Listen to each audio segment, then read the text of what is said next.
Hello and welcome sa bagong tutorial video mula sa RoboForex. Ngayon, pag-aaralan natin kung paano i-maintain ang VPS mo kung hindi mo maabot ang kinakailangang trading volume para manatiling libre ito.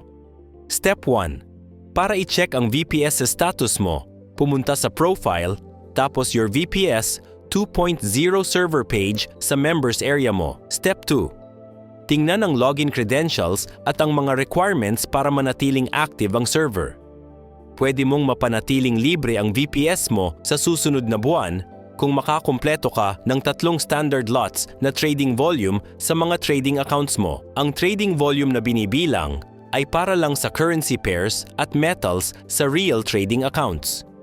Kung sa tingin mo ay hindi mo matatapos ang 3 lots sa loob ng buwan, may simple pa ring paraan para ma-retain ang access mo sa VPS.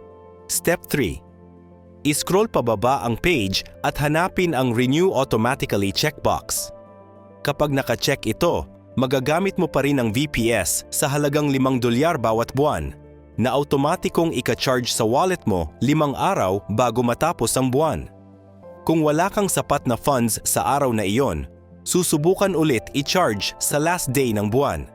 Step 4. I-check ang Renew Automatically box at i-click ang Renew VPS kung gusto mong gamitin ang option na ito. Note: siguraduhing may sapat na funds sa USD wallet mo. Salamat sa pagpili sa RoboForex.